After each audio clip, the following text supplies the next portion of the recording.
Classic Thunderbirds are not known for their legroom. But what if you could add a little more seat travel to give yourself a little more room to hit your brake and your accelerator? That's what we're going to cover on this episode of Thunderbird Garage. Thunderbird Garage, where the classics come alive. 57 Magic Man, it's more than just a drive. Thunderbird Garage, let the good times thrive. Ooh. So this is going to be a fairly fast video today, but I haven't posted in a while, and maybe this is better as a short, but a little bit longer than a short. But it's about the seats and how you can get some extra leg room in your Thunderbird. So some of you have got an electric seat that goes up and down and back and forth, typically a control on the door. This is a manual seat, or perhaps you may even have the dial-o-matic seat, which is a little kind of circular control that's mounted underneath the dash, oftentimes where my air conditioner is. And those were mounted typically aftermarket by the dealers as an option to remember your seat position, which is very common today in modern cars. But net, as we're talking about seats, one of the issues that Thunderbirds have is there's very little leg room. If you're taller than 5'8", 5'9", these things are not for you. If you're over 6 feet and you've driven one of these things, God bless you, because it's not easy to get in.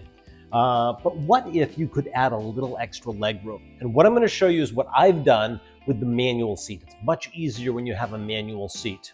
So if you look at the fore and aft travel on the manual seat, you only get about 3 inches of movement in the seat. That's not a lot. And back here behind the seat, there's typically about 2.5 inches available for the seat to, if it went back further, that it could travel. So that's what I was playing with. So picture this. The underside of the seat actually bolts down in 4 points. Goes front, back, and right into the floor with kind of a curved pan on the bottom side of this seat. There's certainly the control when you pull up on this lever. It sort of pulls off a spring and allows you to slide back and forth on the track. But without modifying the floor pan, what if I could use that extra 2.5 inches back here? That's what I've done. So take a look at some of the pictures of the undersides of the seats that I've been sharing here. But this is sort of the idea of what I did. So say this is the original seat base. You had bolts that came down and they go through the floor pan of the car, and it's bolted underneath from below to hold your seat in place. So what if I could keep the bolt holes in the same place on the floor, but find a way to kick the seat bracket back a little bit? So I needed to make another bracket. So in essence, I do this. So I have a new bracket that's the down-facing bracket, and the original base of the seat gets shifted back. So you see it gets shifted back a little bit, and I bolt from the bottom up, screw in to the actual seat base, this lower bracket. So in essence, everything moves back a little bit. The seat moves back, and I had that 2.5 inches to play with. So that's what I did. I built another bracket, and now it allows me, as you can see, I can bring the seat almost back. I left probably 3/4 of an inch before the convertible top touches the back. The other thing you will notice is that if you have the original convertible top, this is a little tight. So you always want to bring your seat forward before you're doing anything with the convertible top, because it gets extra far back. Now, once again, doesn't do a whole lot. I probably have an extra 2.25 inches that I'm using right now of seat travel, but it actually allows me to almost completely stretch out. That's my leg now to the accelerator pedal. But the net of the whole thing is I did not want to cut new holes in the floor pan. I know a lot of people do that. Just kick the seat back a little and drill some new holes.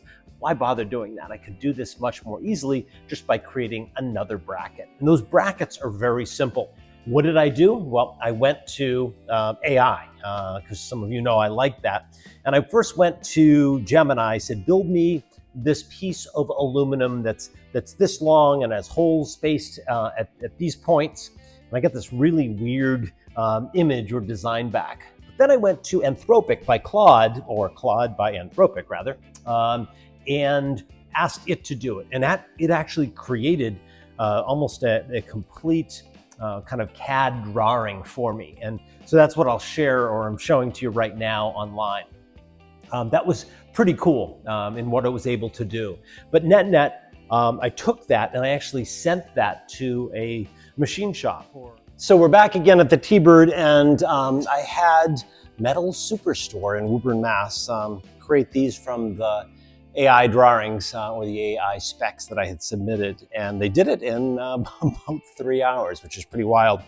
So they did it in a lighter gauge steel than I will do for the final, but this is actually helpful for me because it's a little more pliable. I can work it better and figure out where I might be off in some of the measurements that I took. But anyway, so this is going to sit on where the original bolt pattern is, and then you see we have additional bolts that'll be coming down through. I'm going to bolt these into the seat, and then the two other ones that allow the seat to kick back 2 inches are going to be coming down. So we have some spacers in there as well. So the angle and the rise and the run are a little bit off, but not horrendous. And this 20 gauge steel is much easier to work with. You can see I've had my grinder and my drill driver kind of going strong here as I've sort of reworked some stuff and figuring out where I need to fix my measurements.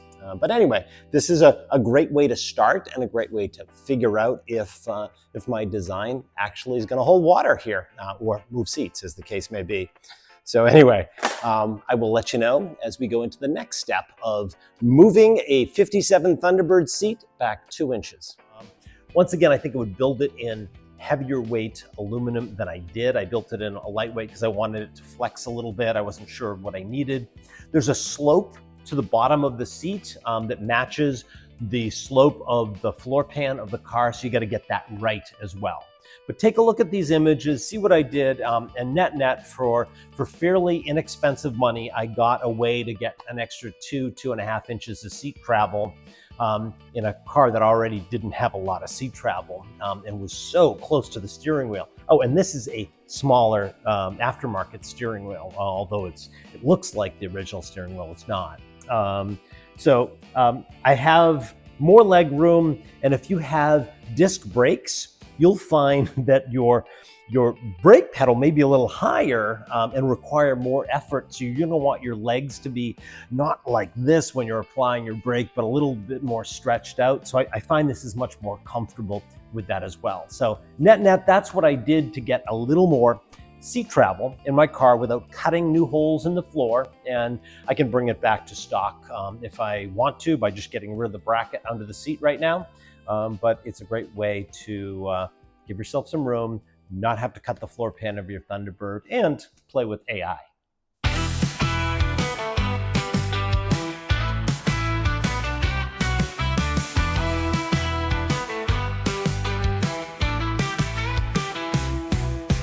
Chrome wings spread wide like an eagle in flight.